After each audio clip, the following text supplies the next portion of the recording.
Bonjour, je m'appelle Raphaël et nous allons discuter autour du sujet de l'entrepreneuriat dans la Torah.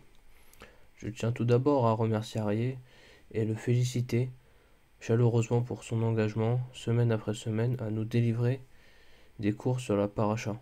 Bravo. Alors commençons. Qu'est-ce qu'entreprendre? La définition du Robert est: entreprendre, c'est se mettre à faire quelque chose, créer. On retrouve donc ici une première idée, qui est celle du mouvement, se mettre à faire quelque chose.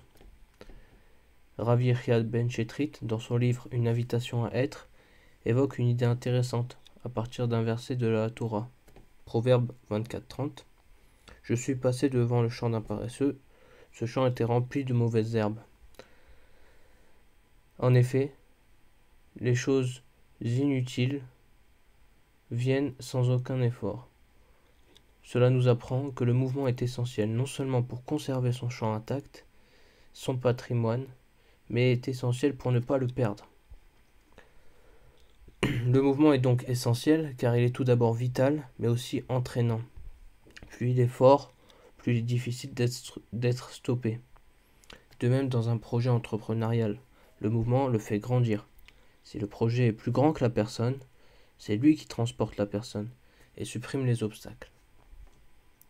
Une deuxième idée dans la définition d'entreprendre, c'est la création. Alors j'aimerais revenir sur le livre Bereshit qu'on vient de terminer, la Genèse. Et on retrouve cette idée dans plusieurs épisodes: la création du monde, la constitution du peuple juif. Et nous allons nous attarder sur la paracha de Noé. Dans cette paracha, il y a deux sujets principaux qu'on aborde, qui sont la création de la Teva, de l'arche, et aussi la construction de la tour de Babel, la création de la tour de Babel.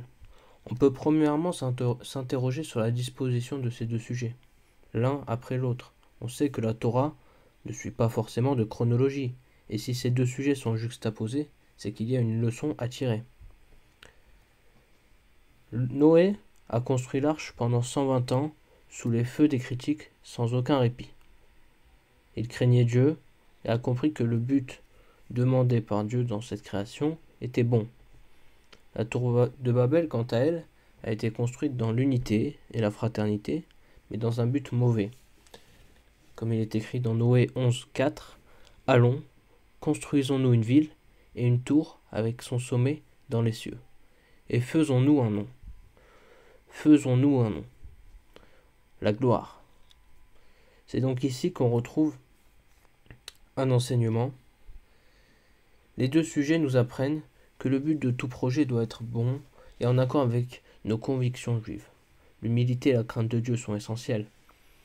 Noé était avec Dieu, contre tous, et a entrepris en réussissant. Toute la terre était unie, mais sans Dieu, et le projet de la tour de Babel a été réduit à néant. En conclusion, entreprendre, c'est suivre ces deux facettes. Être en mouvement et créer, mais entreprendre avec succès, c'est être en mouvement, créer et craindre Dieu. Merci pour votre attention.